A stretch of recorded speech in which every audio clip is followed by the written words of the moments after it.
Let's talk about landmarks. When I have a patient on the table, there are certain things that I always assess. And I like to stand back and I like to look at the overall configuration that their body is in.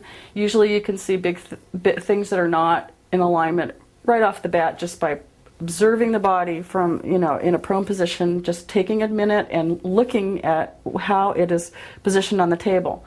When people have really severe subluxations, you'll see them right away. You'll be able to spot them, like one hip sticking up or one rib cage sticking up. And that isn't really normal anatomy. You can usually correct that and make that a little bit better in some way. So one of the things I like to check I check leg length. I usually use the standard Thompson system with check the leg length this way, check the leg length this way. And on her, of course, she's well adjusted, so she's perfect. But most people, you'll find a big difference in the leg length because especially if they have a lumbar or pelvic problem. The next thing I usually do is I come up and I check the landmarks on the low back, the top of the ilium. I like to check the top of the ilium with my fingers. I kind of push in and see what they're doing. I check the edges of the sacrum here, where they join at the ilium, where the ilium joins there. That tells me exactly what the sacrum is doing. There's several sacral listings that I use. SAL, meaning the sacrum has gone left. Sacral apex left. I use sacral apex right.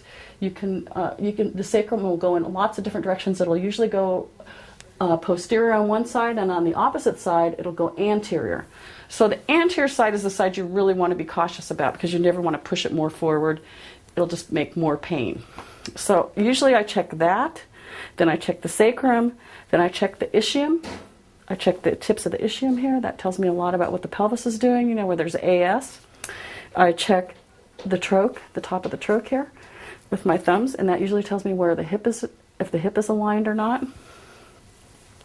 Then I like to feel the vertebrae one at a time. I go up on the top and I feel them with my two fingers along each side of the spinuses, and I can feel a lot of different things. You can kind of go down and you feel where things are lipping over, ribs are twisted. You can feel ribs that are misaligned where they're sticking up or sticking out too much. So I usually take a little general feel of the ribs like this, and I run my two fingers down the spine like this and feel exactly what the spinuses are doing. I like to check the first rib at the top here.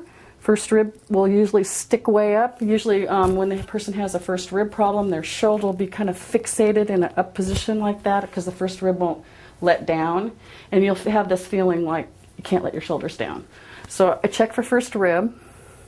I like to check along the sides of the neck, on the cervicals, on the lamina of the cervicals to see how things feel aligned. Sometimes there's real obvious misalignments, just feeling in there. Palpation is really important.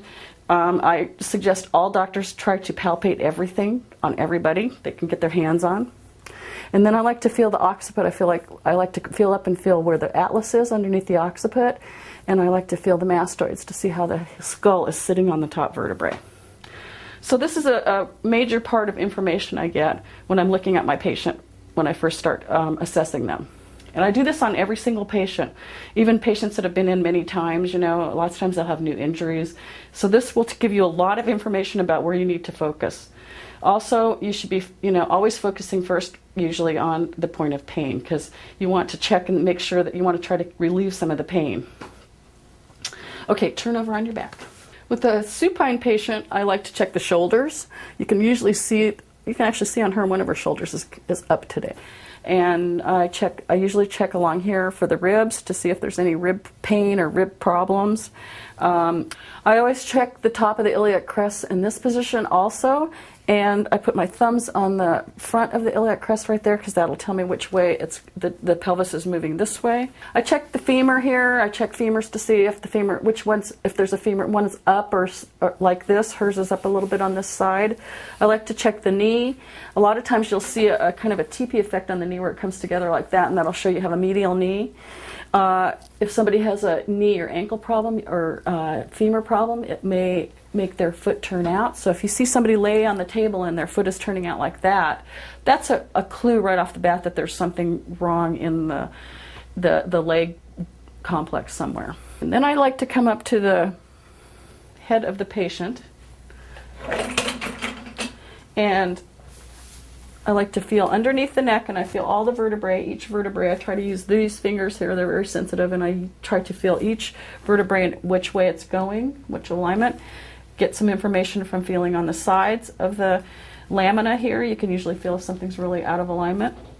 I go right under the, when you want to feel for the atlas alignment, you want to go right under the tips of the mastoid and run your finger under the tips of the mastoid right here and find the tip of the atlas, and that way you can find exactly which way the atlas has moved, if it's anterior on one side, if there's some other problem. And another thing I like to look at is how the head is sitting on the top vertebrae. Sometimes people, you'll find them have their head is sitting way over to one side, so that's another clue that there's something wrong in the upper cervical area. My table of choice is the Lloyd Galaxy 900HS. I have all the drops on it, and I have a breakaway thoracic piece. It includes all the drops. It has the cervical, the lumbar, the pelvic, and the dorsal drops, and it also has the breakaway thoracic. So when I work on the table, I want to teach you just a little bit about using this table. The drop table is a really great tool, and it can help you do things that you could never do normally with just adjusting. So it's a very important part of restoring curve to people's necks, restoring curve to people's backs. Taking too much curve out, the drop will help you with that. You can almost do a lot of little fine-tune adjustments on the drop table that you can't really do with the regular flat table. So what I want to show you is one of my techniques for using the drop is I always set the drop so it is so light. This is my first drop with someone, with a patient. I set it so it's so light that it almost just drops on its own. This is the tension knob, and when I set the tension on a patient, I bring it so I get it to the point where it just drops almost on its own. So then when I get that to that point where it's dropping on its own, then I turn the tension knob just a tiny little partial turn backwards to catch the drop. And that's the tension I start out with. I use the drop conservatively at first. I always try it and make sure that tension, the amount of force that I'm using, is okay with the patient. You know, I ask them questions about, is that okay? Does that feel okay? But usually I start out with the minimum amount of force and the minimum amount of drops I can do to try to accomplish what I'm doing. So when I drop on the patient, see how it's set so light, I can actually almost just drop it like that. So that's exactly where you want to start. Now sometimes you have to go a little harder, so you may have to adjust the tension just a little harder, because some things are very stubborn and they don't want to just drop right into place. Always start with the least amount of tension, the least amount of force you can when you're trying to accomplish the adjustment. And sometimes it's actually better to do more repetitions of a lesser force than it is to try to do such a hard force, because when you do the lesser force, then you can kind of finesse things in, whereas the patient may tense up if you get to be pushing too hard. So it's really important to adjust your force correctly for that particular patient. Say she was an elderly lady, I would start very lightly. I always, you have to adjust the drops to whatever patient is on the table. So I say with everyone, just start light, and you can increase the pressure, you can increase it if you need to, but the best thing to do is try to accomplish it with as less force as you can.